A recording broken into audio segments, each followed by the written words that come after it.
오늘 우리에게 주신 하나님의 말씀 요한복음 14장 16절에서 20절 말씀 한번 찾아볼까요? 여러분, 요한복음 14장, 15장, 16장은요 별명이 있습니다. 바로 성령장입니다. 성령 하나님이 예수님께서 성령 하나님이 어떤 분인지 설명하는 장이거든요.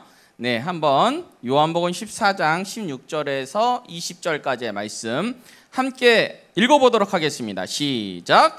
내가 아버지께 구하겠으니 그가 또 다른 보혜사를 너희에게 주사 영원토록 너희와 함께 있게 하리니 그는 진리의 영이라. 세상은 능히 그를 받지 못하나니 이는 그를 보지도 못하고 알지도 못함이라. 그러나 너희는 그를 아나니 그는 너희와 함께 거하시며 또 너희에게 계시겠음이라. 내가 너희를 고아와 같이 버려두지 아니하고 너희에게로 오리라. 조금 있으면 세상은 다시 나를 보지 못할 것이로되 너희는 나를 보리니 이는 내가 살아있고 너희도 살아있겠음이라. 그날에는 내가 아버지 안에 너희가 내 안에 내가 너희 안에 있는 것을 너희가 알리라. 아멘. 오늘은 우리 예수님께서 사망 권세 이기시고 다시 사신 부활절입니다. 우리 옆에 친구들과 함께 이렇게 고백하도록 하겠습니다. 옆에 친구한테 예수님 다시 사셨습니다. 여러분들 시험 기간이라서 여러분들이 죽어 있는 것 같아. 여러분들이 부활해야 될 것 같아. 여러분 힘내시고요. 부활절 우리 예수님의 이 부활을 통해서 우리 큰 기쁨을 가지고 시험에서도 승리하시는 여러분들 되시길 축복하겠습니다. 아멘. 우리가 부활에 대해서 여러분 예수님이 부활하셨다 이거를 안 믿는 친구들이 야 진짜 예수님 부활한 거 맞아? 라고 질문했을 때 여러분들은 어떻게 대답하시겠습니까? 야 너 실제로 본 적 있어? 이러면서 막 따지는 친구들 있잖아요. 그 부활절에 야 부활절 계란 먹는 날 아니야? 이러면서 아무것도 모르는 친구들에게 여러분들은 부활하신 예수님을 어떻게 전하고 있습니까? 오늘은 그 질문에 대해서 답이 되는 설교가 되었으면 좋겠습니다. 미국에 리 스트로베리라는 사람이 있는데요. 이분이세요. 이 아저씨인데 이분은 예일대 법대를 나오시고요. 시카고 트리뷴지의 기자이시기도 하고요. 또 특징이 하나가 있습니다. 철저한 무신론자예요. 신은 없다라고 생각하면서 평생을 살아왔던 사람이에요. 그런데 이분이 결혼한 아내분이 이분도 상당히 이성적이고 합리적인 분인데 갑자기 기독교에 빠져가지고요. 교회를 열심히 다닌다고 하는 거예요. 그래서 이 남편 된 리스트로벨이 상당히 화가 났습니다. 우리 아내같이 합리적이고 이성적인 여자가 어떻게 그렇게 판타지 같은 성경 얘기를 믿고 돌아다니고 있냐. 이건 말이 안 된다 하면서 이 아내를 기독교를 예수를 안 믿게 하려고 기독교를 공부하기 시작했어요. 그 중에서 기독교의 최고의 핵심 교리가 뭘까요? 우리의 사랑? 사랑도 맞아. 그러니까 왜 그 사랑하셨기 때문에 예수님께서 부활하셨잖아요. 그렇죠? 이 부활의 논리를 깨버리면은 우리 아내도 기독교 가짜네 이렇게 생각하면서 다시 돌아올 것이다라고 생각해서 예수님이 진짜로 부활했는지 취재하기 시작했어요. 이 사람 직업이 뭐라고요? 기자였다고요. 그래서 이 사람이 의사들도 찾아가고요. 고대 문헌들도 살펴보기 시작하면서 3년의 가량의 취재를 했는데요. 그 결과가 무엇이냐? 이 무신론자인 리스토로벨의 결론이 뭐냐면 예수의 부활이 있을 수밖에 없다라는 결론에 놓이게 되었습니다. 그래서 이 사람이 책을 한 권을 썼는데 그 책 이름이 뭐냐? 여러분들도 다 아는 한번 들어봤을 책입니다. 예수는 역사다. 그 책입니다. 그리고 영화로도 나왔죠. 우리 찬양팀 기도회 때 한번 상영해서 한번 볼까 합니다.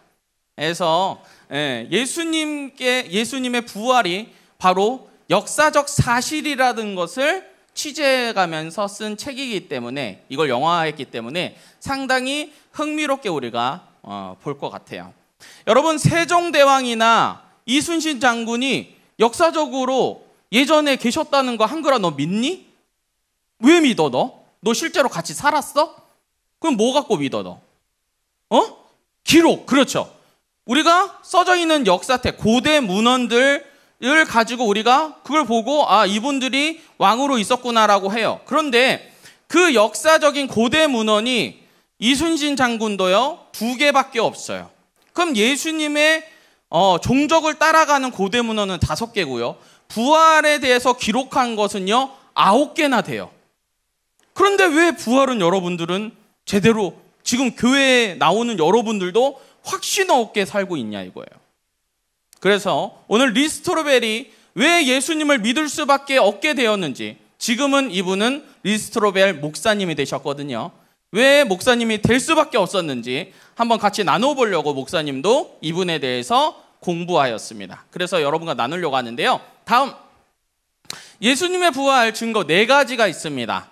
여러분 한번 적어가면서 하면 좋을 것 같아요. 첫 번째는 뭐냐면요, 로마 십자가의 처형에서 살아남는 사람은 역사적으로 단 한 사람도 없었다는 겁니다. 그 십자가형을 견디고 살아남은 사람이 없었다는 거예요. 역사적으로. 예수님의 죽음은 확실했다는 것입니다. 이것을 어디 가서 살펴봤냐면은 이 사람이 의사협회에 가서 물어봤어요. 그 성경에 기록된 예수님의 상태. 자, 로마 병정들이 예수님의 옆구리를 창으로 찔렀습니다. 그때 쏟아져 나온 게 뭐예요? 물과 피가, 그러니까 따로 분리돼서 나오는 것을 묘사를 해요. 이거는 완전히 사람이 신체가 죽어 있다는 것을 뜻합니다. 그러니까는 의사들도 그렇고 이거는 예수님께서 확실하게 이때 죽음에 처했구나라는 것을 알 수가 있죠. 그런데 예수님께서는 나중에 다시 사셨다는 것입니다. 다음, 우리가 둘째는 뭐냐면요, 우리가 고대로부터 진실이라고 부르는 것들은 1개 혹은 2개의 사료, 고대 문헌을 통해서 알 수가 있는데, 신약 성경뿐만 아니라 예수님의 부활에 대해서 얘기한 고대 문헌이 무려 9개나 됩니다. 그리고 내용을 기록할 때 대부분은 그 역사적 사실이 있고 나서 100년, 200년 후에 기록되는데, 예수님의 부활의 사건은 30-40년 안에 기록되었다. 동시대에 기록되었다는 거예요. 여러분, 알렉산더 대왕이 실존했다는 거 여러분 믿으십니까? 안 믿어요? 역사 공부 세계사 이런 거 안 하세요? 알렉산더 대왕이 역사적으로 있는 거 우리가 알고 있죠. 그런데 알렉산더 전기가 알렉산더 사후에 400년 후에 일어난 그때 기록된 내용이에요. 그럼 그 내용을 여러분 어떻게 믿습니까? 400년 후에 기록되어 있는데. 근데 예수님의 부활의 역사를 바로 30-40년 안에 모두 기록되었다는 것입니다. 세 번째는 무엇이냐면 바로 다음 넘겨주세요. 빈 무덤이에요. 여러분, 예수님의 무덤이 비어 있었다. 마태복음 28장 11절에서 13절 말씀해 보니까 빈 무덤을 보고 경비병들이 장로들에게 보고를 하죠. 그러니까 13절에 보니까 뭐라고 얘기합니까? 읽어봅시다. 시작. 이르되 너희는 말하기를 그의 제자들이 밤에 와서 우리가 잘 때 그를 도둑질하여 갔다 하라. 이 말을 했다는 건 자체는 여러분 팩트적으로 볼 때는 무덤이 비었다는 거예요, 안 비었다는 거예요? 네, 예수를 싫어하는 사람들도 이 무덤이 비었다는 것은 인정하고 있는 거예요. 그렇죠? 자, 그러면 제자들이 훔쳤다라는 이 사람의 논리가 안 믿는 사람들은 그럼 제자들이 훔쳐간 거 아니야? 라고 물어봤을 때 하준아, 너 뭐라고 대답할래? 글쎄, 그럴 수도 있겠지 이러는 거요? 자, 대답하기 어렵죠. 여러분 보세요. 예수님의 제자들이요, 한번 그 영상 있죠?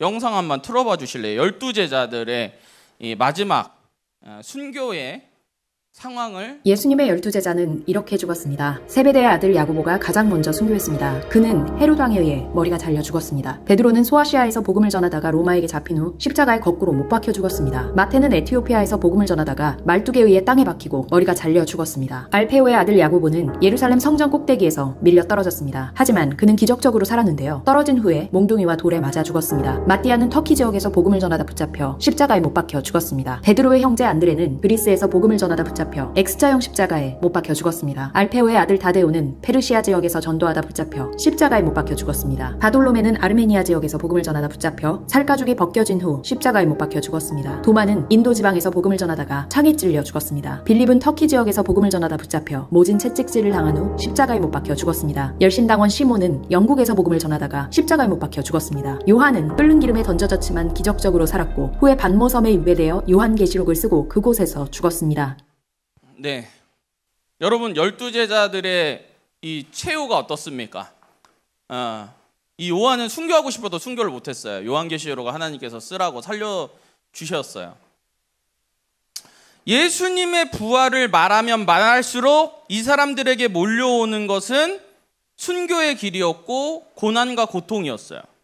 그러니까 부활에 대해서 말하면 이 사람들은 유리할 게 하나도 없는데 부활에 대해서 막 외치고 다닌 거예요. 왜 그럴까요? 이 사람들은 자기 죽음보다 예수 그리스도의 그 부활을 말하는 그 신념이 더 강했다는 겁니다. 그럼 부활했던 그 예수님을 만났을까요? 못 만났을까요? 이 사람들이 만났다는 것입니다. 여러분, 이전에 십자가 사건 전에 제자들의 모습을 보십시오. 다 도망갔습니다. 그렇게 자신만만했던 베드로 다구기 전에 몇 번 부인했습니까? 3번이지요. 그렇죠? 3번 부인했습니다. 그랬던 자들이 베드로는 죽을 때 뭐라고 말했느냐? 자기는 예수님과 같이 똑같이 십자가형 받을 수 없다 해서 거꾸로 매달려 죽었고요. 야고보의 이제 첫 번째 순교가 12제자 중에 야고보 순교가 첫 번째인데 야고보를 이제 죽이려고 이제 정치인 이제 그 종교 지도자들이 이제 거짓 증인을 세워가지고 했어요. 그래서 야고보가 순교하는 그 길 가운데 같이 따라간 게 누구냐면 거짓 증인했던 사람이거든요. 그런데 이 사람이 거짓 증언했던 사람이 야고보의 얼굴을 보니까 얼굴이 천사의 얼굴이었다는 거예요. 그래서 이 사람도 그 순간 예수 그리스도를 영접하고 그 12제자였던 야고보가 죽었던 그 칼에 의해서 그 사람도 역시 목이 잘려서 순교를 했습니다. 여러분, 이런 거 보면은 이 사람들이 부활한 예수님을 보지 않고서는 도저히 납득하지 못하는 그런 행동들을 하고 있는 것을 볼 수가 있죠. 마지막으로 마지막 4번째로 뭐냐면 바로 다음 뭘까요?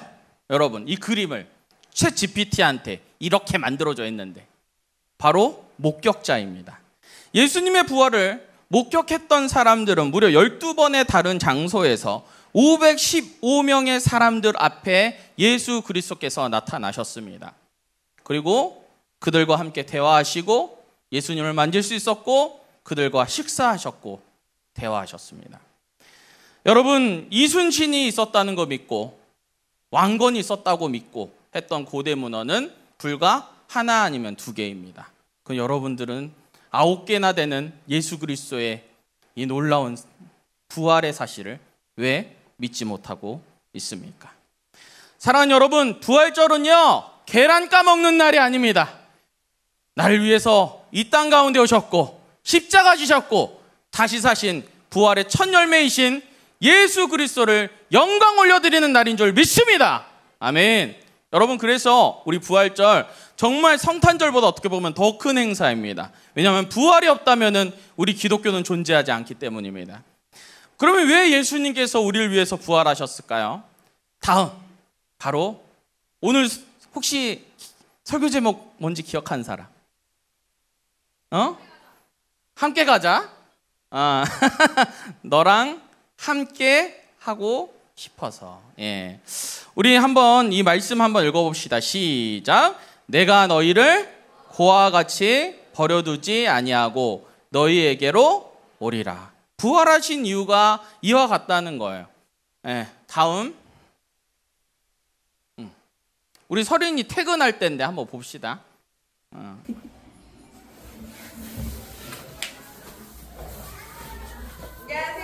안녕하세요. 얼른 와. 쳐다보고 이렇게 아빠 보면은 엄마 보면은 행복해요. 여러분들 고아는 뭡니까? 부모가 없는 거죠. 그렇죠? 퇴근을 하면은요, 우리 딸이 이렇게 달려옵니다. 아빠 하면서. 그러면서 보고 싶었어 그래요. 너무 행복합니다. 정말 우리 아이랑 함께 있으면은요, 저는 모든 걸 가지는 것 같아요. 우리 예수님께서 부활하신 이유가 뭐라고요? 너랑 함께 하고 싶어서. 왜냐하면 예수님께서는 육신을 입고 오셨기 때문에요, 전 세계 모든 사람들이랑 같이 있을 수가 없어요. 그렇죠? 육체가 있으면은 제한적이기 때문이에요. 이스라엘에 계실 땐 이스라엘 사람들이랑만 볼 수 있잖아요. 그래서 예수님께서는 누구를 보내시냐? 다음 넘겨주세요. 네, 다음. 다음. 마지막 거 한번 읽어봅시다. 시작. 내가 아버지께 구하겠으니 그가 또 다른 누구를 보혜사를 너희에게 주사 영원토록 너희와 함께 있게 하리니. 여러분, 보혜사가 다른 말로 뭘까요? 성령 하나님이에요. 그럼 보혜사의 뜻이 뭘까요, 여러분? 영어로 헬퍼입니다. 헬퍼. 돕는 분, 도와주시는 분. 그럼 뭘 도와주실까요, 성령 하나님이? 우리가 기도할 때 마음이 뜨거워지죠. 우리가 찬양할 때 마음이 벅차죠. 우리가 말씀을 들을 때 그 말씀이 믿어지죠. 이렇게 도와주시는 분이 누구입니까? 우리를 예수께로 인도하시고 더 신앙생활 잘할 수 있게 하시는 분이 누구입니까? 바로 성령 하나님입니다. 바로 보혜사 성령 하나님이에요. 그래서 육신을 입고 오신 예수님께서는 승천하신 이유가 보혜사 성령 하나님을 보내시기 위해서예요. 그래서 언제 그 성령 하나님의 사역이 시작되었느냐, 본격적으로 오순절 성령 강림부터예요. 그래서 우리가 성령 하나님께서 우리 안에 역사하시면은 예수 그리스도를 믿어지게 되는 것이고, 우리가 신앙생활을 뜨겁게 할 수 있는 것이고, 우리 마음 가운데 성령의 9가지 열매가 주렁주렁 맺게 되는 것입니다. 사랑하는 여러분, 부활절 예수님의 마음은 여러분과 함께 하고 싶어서 이 땅 가운데 오셨고 또 승천하셨고 보혜사 성령 하나님을 보내주셨습니다.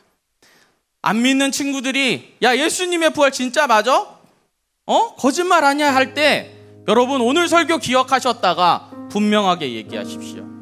역사적으로 9개나 되고, 그리고 또 수많은 제자들이 왜 목숨을 걸고 그 부활을 선포하였는지, 또한 오늘 이 자리에 앉은 여러분 역시도 그 12제자와 같이 예수님의 부활을 선포하는 학교 안에서 선교사들 되시길 주님의 이름으로 축복하겠습니다.